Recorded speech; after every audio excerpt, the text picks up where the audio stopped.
Moi, je suis la maman d'Émile, puis Émile, c'est un petit garçon très énergique. Émile a commencé à l'âge de 11 mois à marcher. J'avais remarqué qu'il y avait une légère déformation au niveau des jambes, en fait, qui se traduisait par comme une angulation vers l'extérieur. Fait qu'il marchait un peu comme un petit cow-boy, là.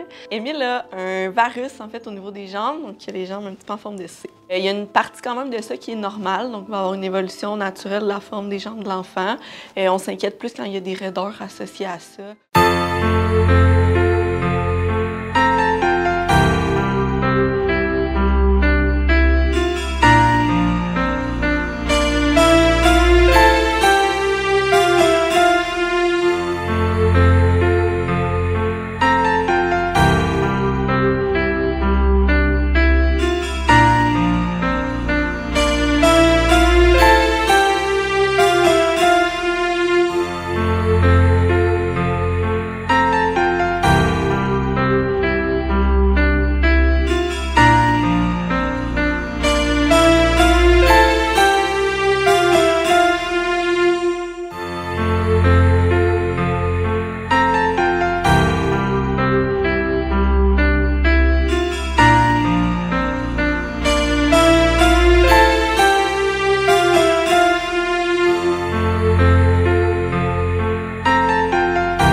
Bonjour, ici Jean-Sébastien Tremblay. Bienvenue à votre vidéo-journal du 20 mars 2024.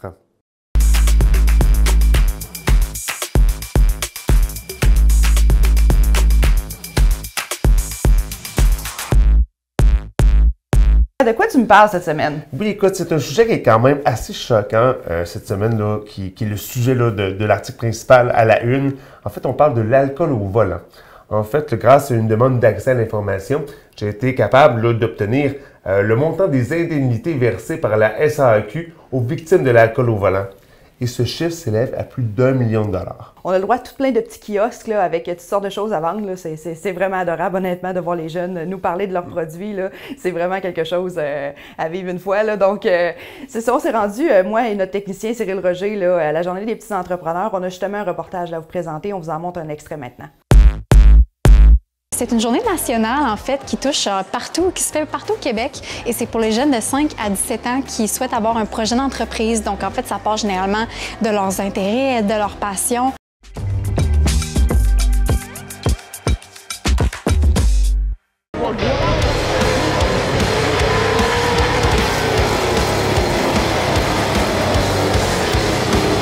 Pour la première fois en 22 ans, l'Autodrome de Montmagny était l'hôte d'une épreuve de la plus haute division de stock car en sol canadien.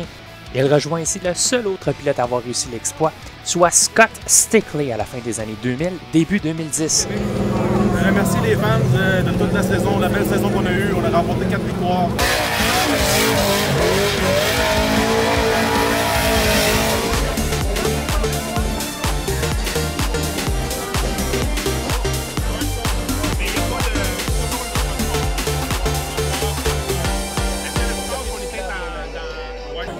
En fait, c'est super important pour nous de s'impliquer parce que l'activité physique, comme vous le savez, la marche est accessible pour tout le monde. Juste pour le plaisir. Ouais. Pour faire un peu de sport quand même. Oui, bien sûr.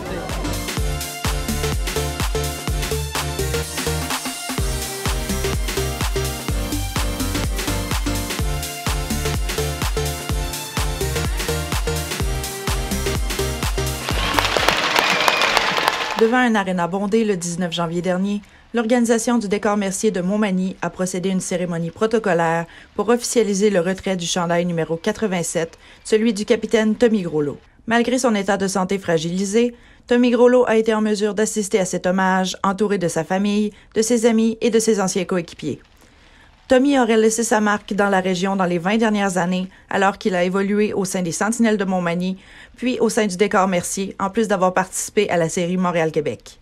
Sa présence dans la région aura toutefois réussi à toucher la vie de plusieurs, même à l'extérieur du hockey. Il est décrit par ses proches comme étant un combattant, et ce même avant de débuter son combat contre le cancer il y a environ 1 an. Il saurait motiver les gens autour de lui à atteindre leur objectif, comme peu savent le faire. Une bannière à son honneur fut finalement dévoilée. Le numéro 87 restera donc à jamais dans l'aréna de Montmagny. L'achat local, c'est une priorité pour conserver nos marchés de proximité.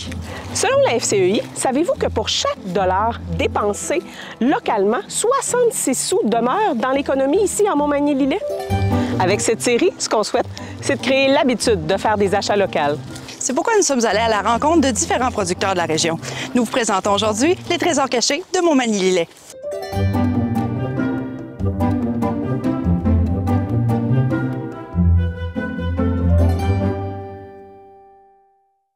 Aujourd'hui, on vous invite en road trip dans les Hauts. Donc, on va vous parler de l'escapade Camerise et Permaculture. Donc, dans un premier temps, on s'en va rencontrer Geneviève de la cueillette Jardin-Forêt, qui est située à Saint-Pamphile. Et ensuite, on s'en va à la ferme agroforestière de Jules pour parler de Camerise. Nous sommes aujourd'hui à la boulangerie Le Joyeux Pétrin, une petite boulangerie artisanale située au cœur du village de Berthier-sur-Mer. Aujourd'hui, on est du côté de la municipalité de Cap-Saint-Ignace où on va vous présenter différents vergers. Parce qu'ici, dans la municipalité, on a plusieurs vergers qui sont disponibles à l'autocueillette. Et on vous emmène au Jardin Herencia à Sainte-Louise. On va rencontrer Roanne et Eugénie, les maraîchers qui vont vous accueillir avec Mélifera, les 2 apiculteurs, pour l'escapade On butine au jardin.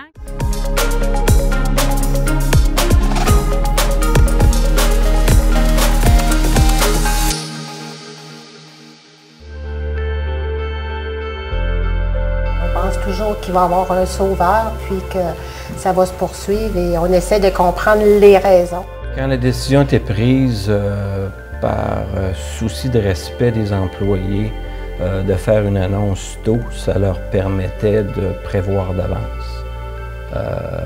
Et de toute façon, la décision était prise, donc on n'avait pas à cacher ça. Parce qu'ils ont dit on est là du premier jour à la dernière journée. Ça, c'était dans les yeux de tout le monde. Là. En 2004, de voir finalement ça ferme vraiment. Hein? Puis moi, je me souviens de la journée de la fermeture, d'être venue, puis on voyait les 600 employés sortir de l'usine, un après l'autre. Puis qu'il y avait quelque chose qui était... c'était un choc collectif là, qui se vivait à ce moment-là. Même une usine de 600 employés, il y avait comme une espèce d'esprit familial chez Whirlpool. On se sentait comme une famille. Wow! Je pense qu'il faut d'abord, comme région, là, régionalement, collectivement, rêver à ce qu'on pourrait avoir, à ce qu'on a le goût de ce que ça devienne. Puis je pense qu'on a l'opportunité d'impliquer les jeunes là, qui ont une vision bien différente de ce qu'on avait il y a 20 ans. C'est sûr qu'il faut avoir le leadership de le faire. Puis des fois, de trouver le ou la bonne leader, c'est pas toujours évident. Puis quand je dis le ou la, des fois c'est les, hein? C'est pas juste une personne, là, des fois c'est collectivement, des fois c'est une organisation, peu importe, là, mais ça prend un bon leadership.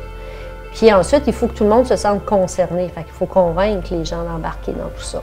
Mais moi, je pense que le point de départ, c'est pas tant est-ce qu'on travaille ou pas ensemble. Il faut d'abord, je pense, se donner le droit de rêver puis d'espérer puis d'avoir des objectifs. Soyons ambitieux. N'ayons pas peur d'être ambitieux pour notre région.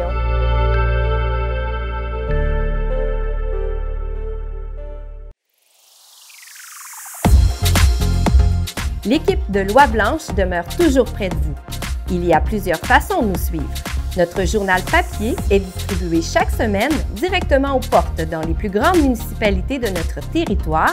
Sinon, retrouvez votre journal dans plus d'une trentaine de points de dépôt dans un commerce près de chez vous. Sur le web, notre site est alimenté plusieurs fois par jour par des nouvelles d'actualité. Chaque mardi, nous enregistrons notre vidéo-journal en studio pour vous résumer de façon ludique l'actualité locale que Jean-Sébastien Tremblay et Cathy Desjardins, nos journalistes, ont le plaisir de vous livrer.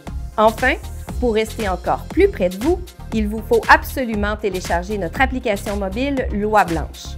Régulièrement, nous publions des notifications afin que les nouvelles d'importance arrivent directement à vous.